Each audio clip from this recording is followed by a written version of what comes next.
श्री शिव महापुराण रुद्र संहिता 7वां अध्याय कमल से उत्पन्न लिंग का आविर्भाव। ब्रह्मा जी बोले, श्री नारायण देव के शयन करने पर शिव जी की इच्छा से उनकी नाभि में से एक विशाल कमल की उत्पत्ति हुई, जिसका अनंत योजन का विस्तार और अनंत योजना का विस्तार और अनंत योजन की ऊंचाई थी। इसके साथ ही सांब अर्थात पार्वती सहित शिवजी ने मुझे उत्पन्न किया। इस प्रकार मैं हिरण गर्भ उस कमल से प्रकट हुआ, जिसके 4 मुख, लाल मस्तक पर त्रिपुंड धारण किए हुए। मैंने उस कमल के अतिरिक्त और कुछ भी नहीं देखा।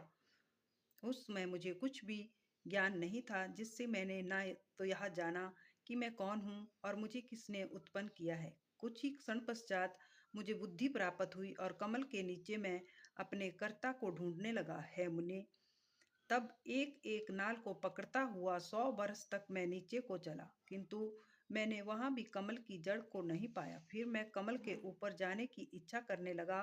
है मुनि, जब इस नाल के मार्ग द्वारा मैं ऊपर आया तो कमल की कली मिली। वहां मुझे तप करने को मंगलमय वाणी सुनाई पड़ी। इस मोहनाशक आकाशवाणी को सुनकर मैं अपने पिता के दर्शन की इच्छा से फिर तप करने लगा और 12 वर्ष तक कठिन तप किया। पश्चात 4 भुजाधारी सुंदर नेत्र वाले भगवान विष्णु प्रकट हुए। वे अपने सब आयुधों से संपन्न, पीताम्बरधारी, मुकुट आदि महान भूषों से संपन्न थे, जिन पर करोड़ों कामदेव के समान कांति छाई हुई थी। उन्हें मैंने मोहित होकर देखा। सत असत में उन महाभुज नारायण भगवान को देखकर मैं बड़ा प्रसन्न हुआ और शिव की माया से मोहित होकर अपने पिता को न जानकर उनसे बोला कि तुम कौन हो।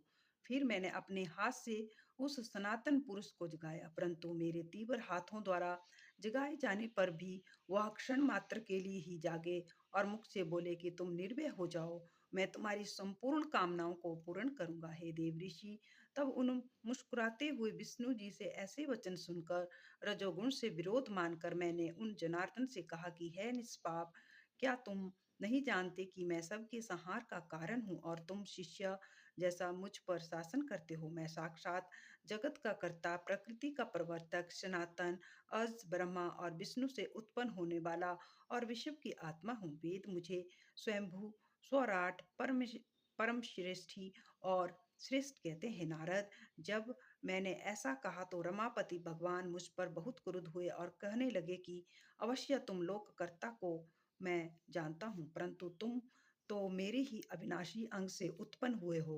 क्या तुम निर्दोष नारायण जगन्नाथ को भूल गए? निस्संदेह तुम मेरी ही नाभि कमल से तो उत्पन्न हुए हो, परंतु इसमें तुम्हारा अपराध भी तो नहीं है, क्योंकि मैंने तुमको अपनी माया से मोहित कर दिया है। चतुर्मुख, यह मेरा वचन सत्य है कि सब देवों का मैं ही ईश्वर हूँ। मैं ही सबका कर्ता, भर्ता और व्यापक हूँ। मैं हूँ आदित्य, परम ब्रह्मा, पितामह और परम तत्व हूँ। यह सब कुछ मुझ में चराचर जगत स्थित है। तुम मेरी शरण जाओ, मैं तुम्हारी सब दुखों से रक्षा करूंगा। ब्रह्मा जी कहते हैं कि जब भगवान विष्णु ने ऐसा कहा, तब मैं ब्रह्मा क्रुद्ध होकर ललकार कर उनसे बोला कि तुम कौन हो? बहुत बकवाद ना करो, तुम परम ब्रह्मा ईश्वर नहीं हो, तुम्हारा भी कोई करता होगा। शंकर जी की माया ने मुझे मोहित कर दिया था। मैंने हरि से रोमांचकारी युद्ध आरंभ कर दिया। तब मेरे और उनके बीच में लिंग प्रकट हुआ। हम दोनों ने उस देव को नमस्कार कर अपना युद्ध बंद किया और प्रार्थना की कि है महाप्रभु, है महेशान, आप शीघ्र ही हमें अपने वास्तविक रूप का दर्शन दीजिए। इस प्रकार वे हम दोनों के मन में स्थित हुए और शिव जी को नमस्कार करते हुए हमारा 100 वर्ष का समय व्यतीत हो गया। ओम नमः शिवाय।